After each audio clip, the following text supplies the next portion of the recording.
thank you so much for taking the time to speak with me. So I should introduce myself. I'm Sarah from The Upcoming.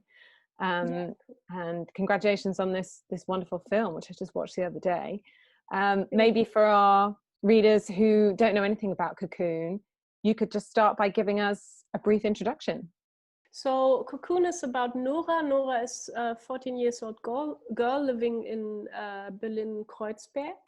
And Cocoon is actually about her transformation from being a very unsure little girl to like being a young woman who kind of knows who she is. And this transformation is happening in one summer holiday, and one person who's helping her in that transformation very much is Romy, who's a bit older, and she's falling in love with Nora, and Nora's falling in love with her. And in the end, Nora will get her heart broken, but she will still be closer to the person that she is. So, yeah. And what was your inspiration for this particular story and this concept, of the cocoon, which, there's a thread linking to that title all the way through the film. So what gave you the idea for that and for this particular story you wanted to tell? I think my first inspiration was actually that I wanted to make a coming of age film being very close to the body, like because I recognized that, like, for me, I had like a very kind of disturbing time when all these changes on my bodies have been happening, and I recognized that I'm carrying a lot of insecurities around from that time still, and I recognized that a lot of coming of age films are kind of touching the topics, but in a way that is really not realistic. So like if the protagonist would get her period, it would be always like, a little sweet dot in the pants of, a little bloody sweet thing in the pants, and that's not how it feels. And so that was actually my first angle to look at Cocoon. And the first scene was a scene between Romy and Nora on the toilet, where Nora's getting her period during sports lesson, and Romy is then helping her washing out the blood of her pants. And from that point on, I just developed the story. And then like the element with the butterflies have been, because Nora has like a caterpillar breed at home. And it was actually in the beginning just meant as like a little nerdy kind of childish hobby. And because I grew up in a collective, and one guy had like this caterpillar breed, so I thought it would be like a very beautiful hobby for her to do.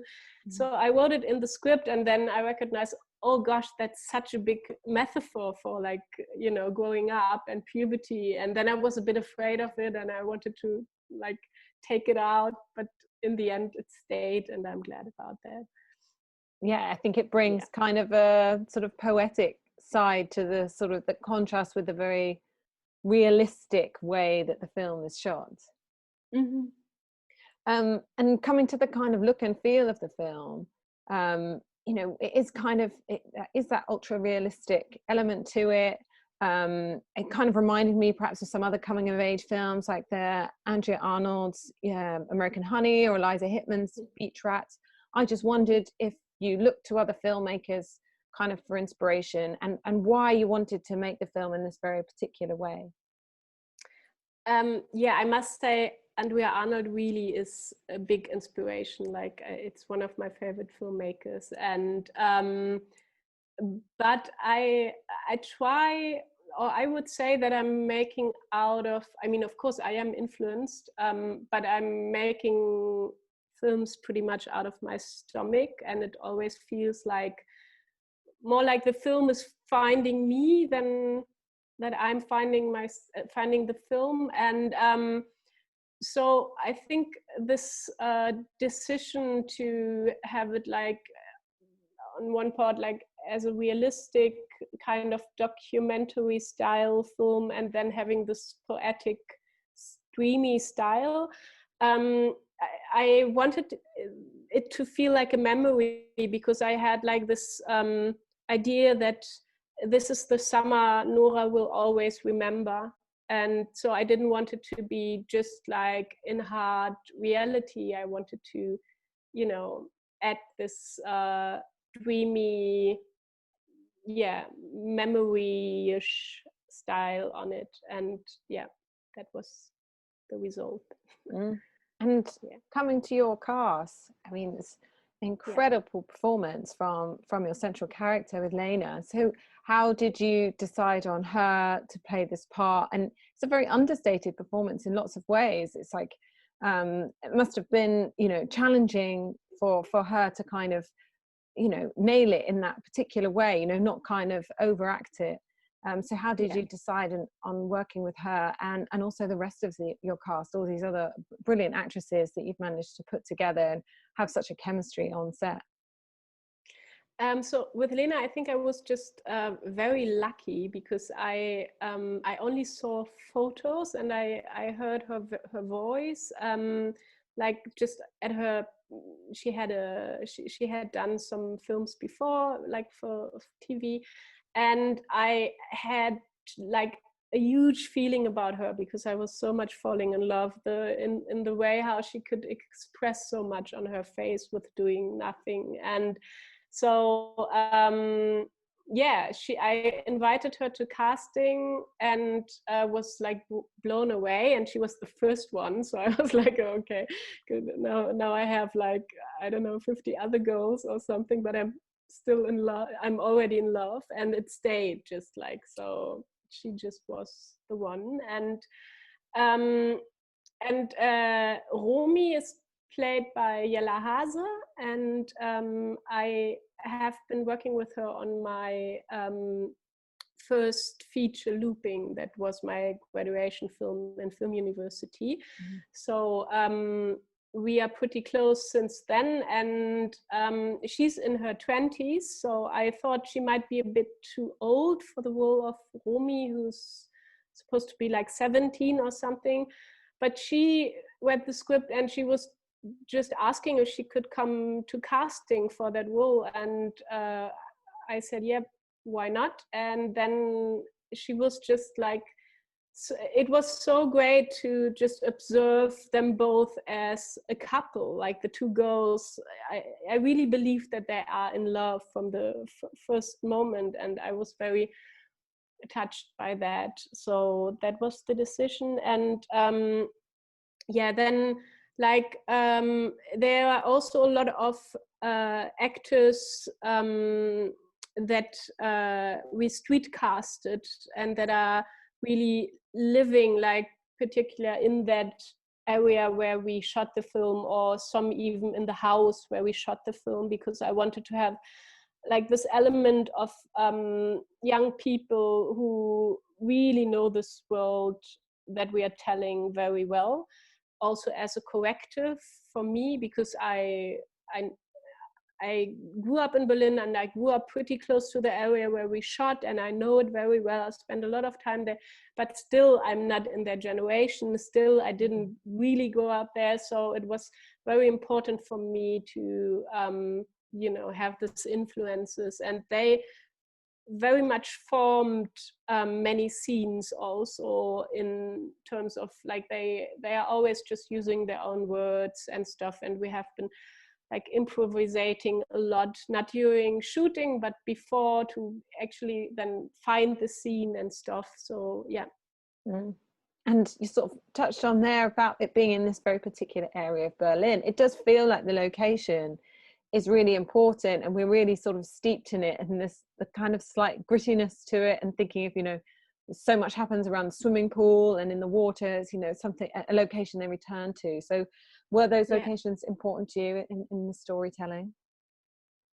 Yes, very much.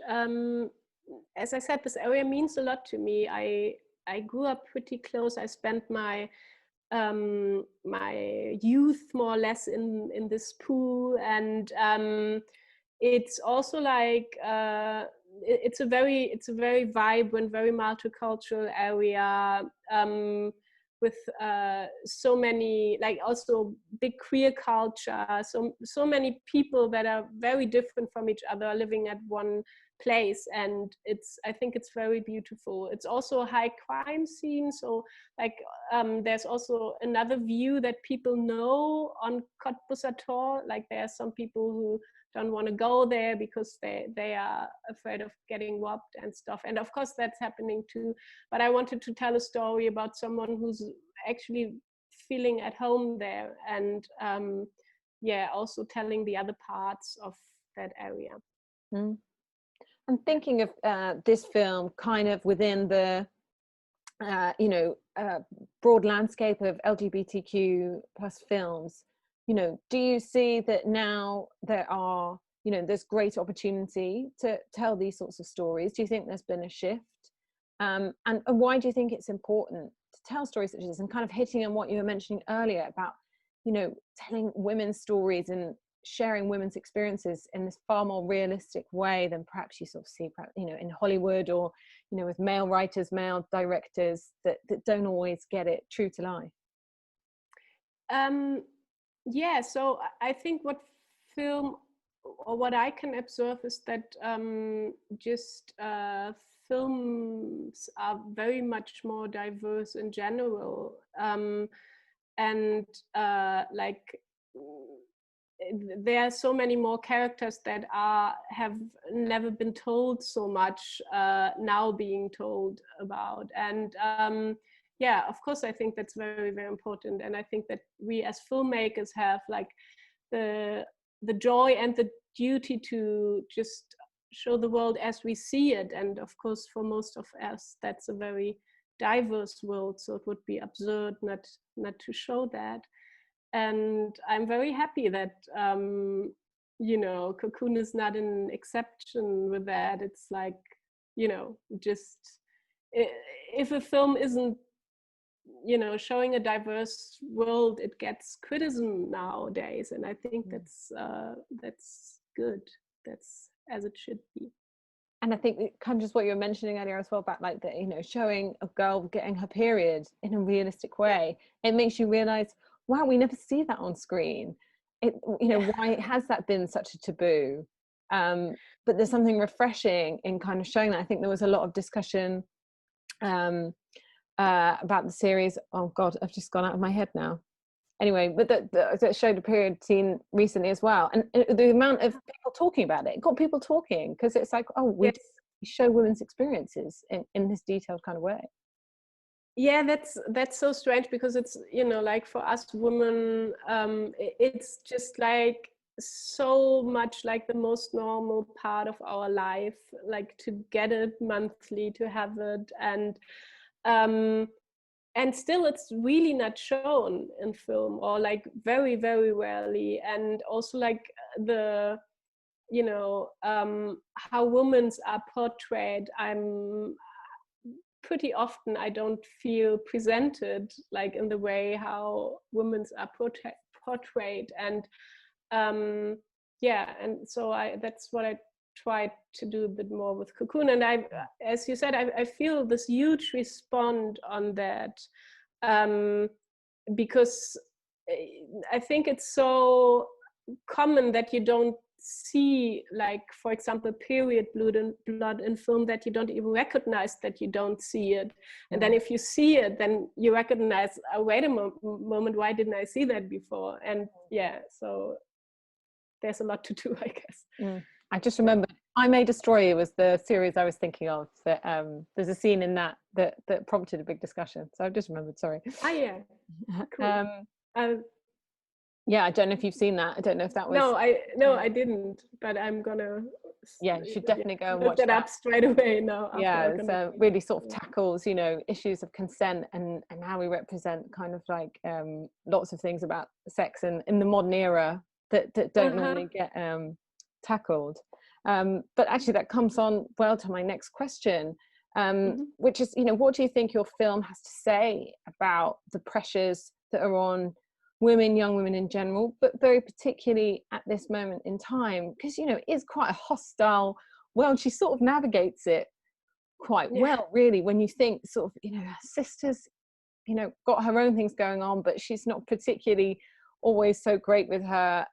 There's this, you know, feeling of her intense vulnerability when she's going into a lot of these situations. You sort of fear for her, you feel nervous for her, but you know, she does grow, and she does kind of learn a lot from having all these experiences. So, you know, what do you think your film has to say about what women have to kind of get through at their age, in this moment in time?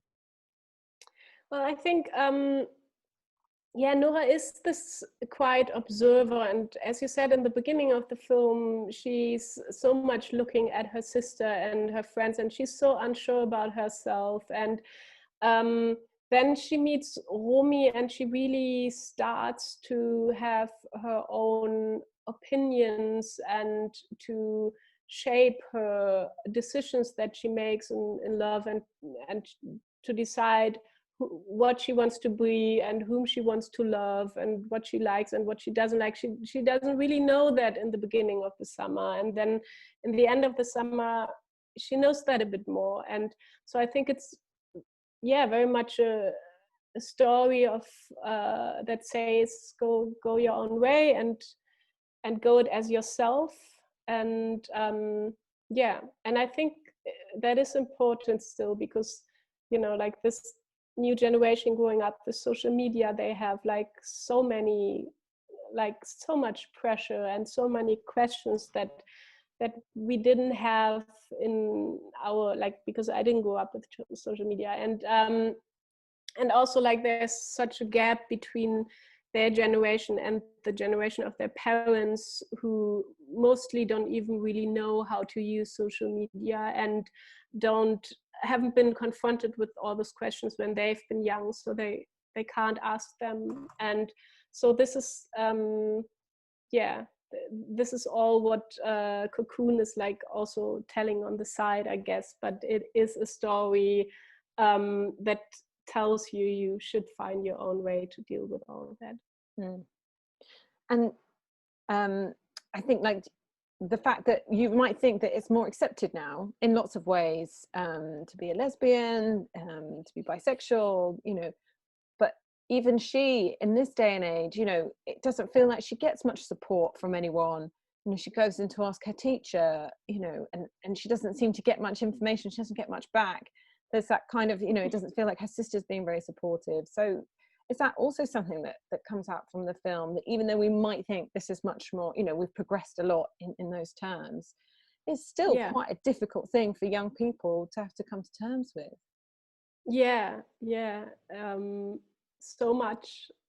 And Nora is not confronted with a lot of discrimination, but that doesn't mean that she doesn't have it hard. And I think these are two different things. You know, like, there are so many films that like tell coming of age stories where the characters get so much discrimination from the outside world. And I think in a lot of cases it's not like that, but it doesn't mean that it's not hard, because it's still, you still feel like you have an identity that no one really has around you, and you don't really know whom to open up to. And like in Nora's case, she does it like with this teacher, this kind of sexual education teacher, who has like this prepared pedagogic speech for her that doesn't see her as a person. And Nora's like, it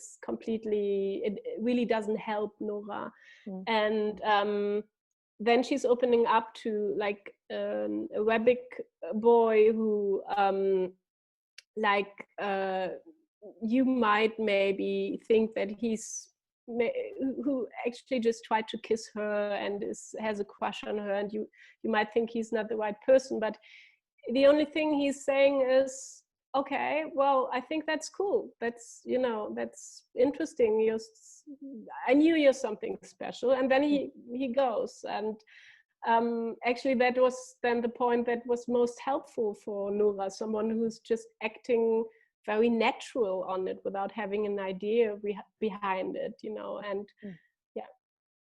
And do you think there's something that distinguishes German cinema from other types of cinema? I mean, like we're saying, often, you know, the way you see these things portrayed perhaps in Hollywood, it's different from how you see it, you know, in indie films. But do you think there's something particular about German film that seeps into your films?